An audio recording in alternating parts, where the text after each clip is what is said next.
Seorang pria menjadi satu-satunya yang selamat dari kejadian pesawat jatuh. Film bermula di sebuah bandara. Seorang pria bernama Rawa akan naik pesawat dengan nomor penerbangan Jakarta Airways 79. Ada lagi, seorang pria bernama Raldi duduk bersebelahan dengan Rawa. Singkat cerita, pesawat pun lepas landas. Saat itu, Rawa ketiduran karena kecapean. Saat ia terbangun, ia meminta jus kepada seorang pramugari. Namun saat hendak meminum, tiba-tiba terdengar suara ledakan yang membuat seisi pesawat berguncang. Bahkan seorang pramugari terlempar karena tidak mengenakan sabuk pengaman. Pesawat kemudian terjatuh menukik tajam ke bawah dan akhirnya pesawat jatuh di hutan. Berita TV mengabarkan kalau penerbangan Jakarta Airways dari Palu menuju Jakarta mengalami hilang kontak. Kapten Purwanto sebagai ketua KNKT membenarkan dan mengkonfirmasi tragedi kecelakaan tersebut. Zara dan Damianti selaku keluarga Bulot diminta untuk bertemu dengan petugas. Lalu ada Dita yang merupakan istri dari Raldi. Dita bertanya ke petugas maskapai, gimana caranya ia bisa mendapatkan informasi tentang suaminya supaya ia tidak mondar-mandir ke bandara. Namun petugas hanya menyuruh Dita untuk tenang dan nanti akan diberikan informasi. Di saat Dita dan keluarga korban yang lain menunggu, seorang pria bernama Muksin memberikan Dita sekotak makanan. Muksin juga keluarga korban. Di sini, ia memberikan kertas kepada Dita untuk data keluarga yang sedang mencari informasi. Muksin memberitahu kalau keberadaan pesawat sudah ditemukan. Muksin tahu dari unggahan seorang warga TikTok. Dari unggahan itu dikatakan ada satu orang yang berhasil selamat, sedangkan ratusan penumpang lainnya tak tertolong. Belum terkonfirmasi siapa satu penumpang yang selamat. Tak berselang lama, petugas memberikan informasi. Mereka sudah menemukan lokasi jatuhnya pesawat dan tim dalam perjalanan menuju ke sana.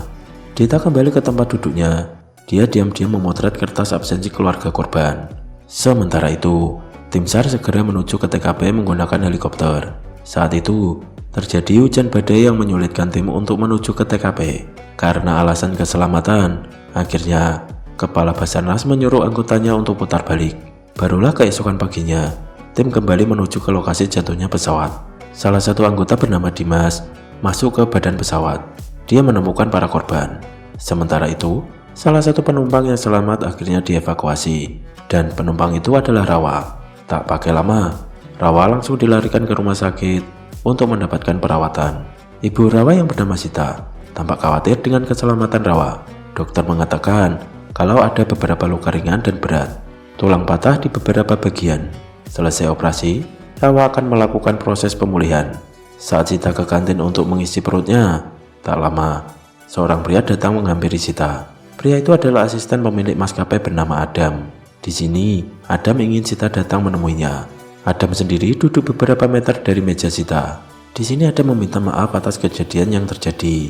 Adam juga memberitahu kalau seluruh biaya rumah sakit akan ditanggung pihak maskapai. Setelah dari kamar Rawa, Sita pulang ke rumah sebentar. Dita yang sudah tahu informasi tentang Rawa datang ke rumah sakit untuk menjenguknya. Saat masuk kamar, Dita mendengar Rawa mulai sadar. Dari balik tirai, Dita memperkenalkan dirinya kalau dia adalah istri dari salah satu korban. Melihat Rawa masih terbata-bata, Dita membantu membasahi tenggorokan Rawa dengan air minum.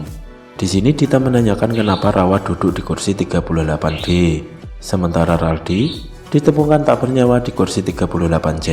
Kenapa yang duduk di kursi itu Raldi, bukan Rawa? Seharusnya Rawa duduk di kursi 38C dan suaminya 38D. Seharusnya yang di rumah sakit sekarang adalah suaminya, bukanlah Rawa. Dari 132 penumpang, cuma Rawa yang selamat. Karena belum bisa banyak bicara, Dita menaruh kartu namanya dan lain waktu akan meminta pertanggungjawaban dari Rawa. Kilas Bali menunjukkan di mana waktu itu Raldi buru-buru menuju pesawat. Saat di dalam pesawat, ia melihat Rawa sudah duduk di kursi miliknya. Rawa yang sadar telah salah kursi, berniat untuk pindah ke kursi miliknya. Namun, Raldi membiarkan Rawa tetap di sana, karena menurutnya akan sama saja. Di rumah sakit, Bu Dokter, Purwanto dan Dimas datang untuk mewawancarai Rawa. Dimas meminta Rawa bercerita dari awal ia tiba di bandara sampai ia hilang kesadaran.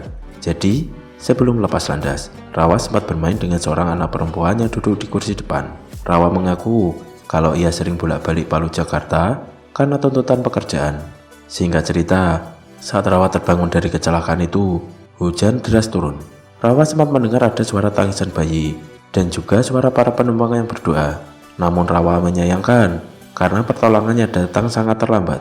Rawa merangkak keluar dengan badan yang dipenuhi luka. Saat lepas landas, Rawa tidak mengingat apa-apa karena ia ketiduran. Ia baru terbangun saat seorang pramugari membangunkan dan menawarinya snack. Lalu tiba-tiba terdengar suara ledakan. Setelah mendapatkan informasi, Purwanto dan Dimas pamit pergi. Rawa mengatakan ia belum selesai. Namun dokter bilang kalau akan ada sesi selanjutnya. Beberapa hari kemudian, Rawa diperbolehkan pulang. Kini, ia harus berada di atas kursi roda. Setelah tiba di rumah, Sita memberikan surat, yang mana surat tersebut adalah sebuah undangan dari Purwanto.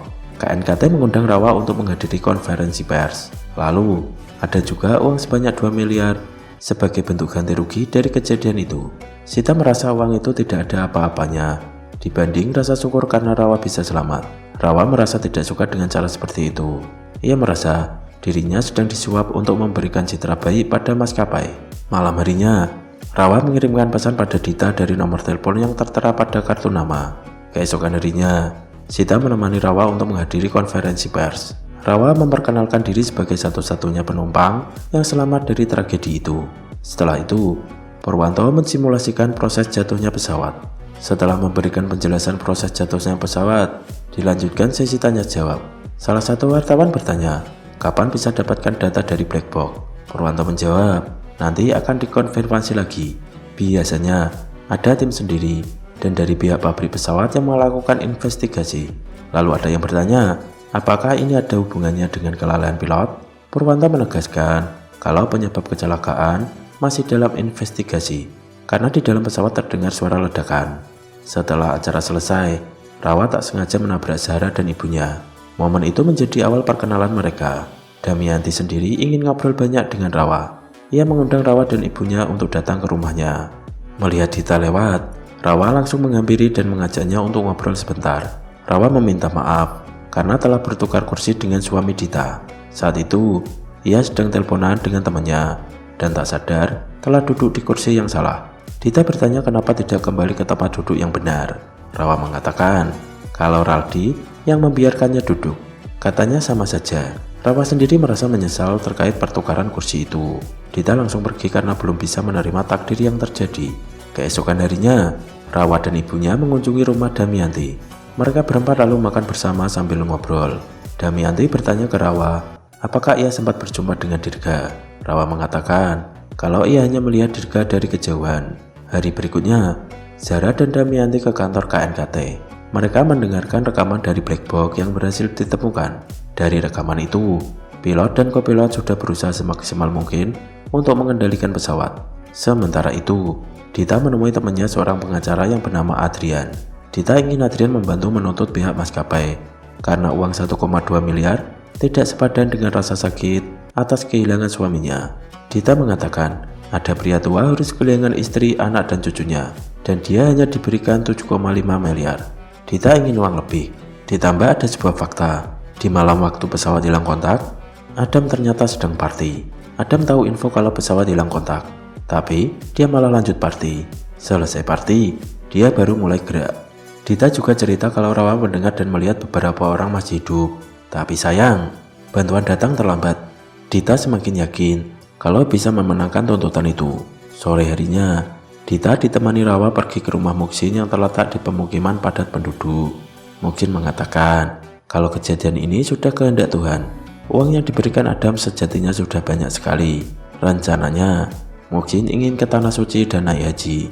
Dita berkata, kalau yang terjadi saat ini bisa saja karena kelalaian maskapai. Kalau dibiarkan, bisa terjadi lagi di waktu mendatang. Dita menjelaskan kalau dia ingin menuntut maskapai, namun ia tak bisa sendirian. Kalau bukan dengan Muksin dan keluarga korban yang lain, dia nggak punya kasus. Melihat semangat Dita, Muksin akhirnya setuju. Jika itu bisa membantu meringankan duka Dita. Sekalian ia akan menghubungi keluarga korban yang lain. Di perjalanan pulang, Rawa memberitahu Dita kalau ia diberi uang 2 miliar di luar biaya rumah sakit. Rencananya, ia mau kembalikan, tapi kalau mau, Dita boleh pakai uang itu. Dita gak habis pikir, suaminya lock out, namun dapat kompensasi lebih sedikit. Dita pun meneteskan air mata karena masih sulit menerima takdir yang terjadi. Di sini, Rawa refleks mengusap air mata Dita. Hari berikutnya, Rawa dan ibunya bertemu dengan Adam. Mereka berdua sebenarnya berniat mengembalikan uang itu. Namun, Rawa berubah pikiran. Ia memberitahu Adam kalau ia ingin uangnya itu diberikan kepada keluarga korban yang lain. Malam berikutnya, Rawa membantu Zahra mengerjakan tugas kuliahnya. Zahra curhat kalau ia baru putus dengan pacarnya. Setelah sesi curhat tentang percintaannya, Zahra menangis dalam pelukan Rawa saat mengingat ayahnya. Zahra lalu mengajak Rawa keluar untuk menenangkan diri. Mereka singgah di minimarket sebentar. Setelah itu, Zahra pergi ke diskotik. Di sini, ia party untuk menghilangkan penat. Sementara Rawa mengawasi sambil duduk. Saat berada di parkiran mobil, Zahra memberikan jam tangan milik ayahnya kepada Rawa. Dia beralasan ia dan ibunya tidak cocok, dan ayahnya juga tidak punya saudara pria. Zahra mulai sanguai dan menganggap dirinya bukan anak kecil lagi. Zahra yang sanguai ingin mengajak Rawa untuk gempoy. Namun, Rawa menolak kesempatan itu. Bukannya ia tidak suka dengan Zahra, namun Rawa tidak ingin Zahra menyesal. Zahra harus terus belajar dan menjaga ibunya. Zahra pun menyesal dan menangis dalam pelukan Rawa. Keesokan harinya, Dita, Adrian, dan keluarga korban mengajukan tuntutan ke pihak maskapai. Adam dengan berat hati menyetujui tuntutan itu, karena jika tidak, reputasinya akan hancur. Apalagi banyak skandal yang dijadikan bukti. Dita dan yang lainnya bersyukur telah memenangkan kasus itu. Sementara itu, Patricia merasa ragu dengan investigasi dari pihak KNKT yang belum memenuhi standar internasional. Patricia berusaha membuktikan bagaimana pilot-pilot dengan benar bereaksi di simulasi saat pesawat jatuh. Berbagai pilot dibawa ke simulator, tapi hasilnya semua pilot tidak ada yang bisa menyelamatkan pesawat. Mendengar kabar itu, Rawa langsung menghubungi Purwanto. Setelah simulasi dilakukan, kenapa tidak disimpulkan kalau ini bukan pilot error? Purwanto mengatakan kalau sepertinya memang bukan. Lalu, Purwanto meminta Rawa untuk membantu investigasi selanjutnya, yakni mengadakan simulasi saat terjadinya kecelakaan. Singkat cerita, Rawa datang dan ia duduk di kursi 38D, kursi sama yang ditempati di pesawat. Setelah itu, petugas memutar 3 suara ledakan, yang mana Rawa disuruh mengingat ledakan mana yang ia dengar. Setelah diingat-ingat, suara ledakan kedualah yang didengar oleh Rawa. Investigasi pun selesai, dan Patricia berterima kasih kepada Rawa karena sudah membantunya. Setelah itu, Purwanto kembali mengadakan konferensi pers. Dia menyatakan kalau pesawat jatuh akibat sebuah kelalaian. Hasil investigasi menyatakan maintenance pesawat yang tidak sesuai dengan prosedur. Oleh karena itu, menyebabkan kelelahan material. Ini yang menyebabkan robek pada ekor pesawat dan akhirnya pesawat jatuh. Purwanto juga memastikan kalau kedua pilot sudah berusaha semaksimal mungkin untuk menyelamatkan pesawat. Setelah press conference selesai, Dita mengajak Rawa untuk ngobrol. Ia meminta maaf karena sebelumnya selalu terkesan menyalahkan Rawa. Namun, Rawa tidak ambil pusing karena ia tahu rasanya kehilangan. Dan film pun selesai. Pesan dari film ini adalah posisi menentukan nasib baik. See you, jangan lupa subscribe dan lancar terus puasanya.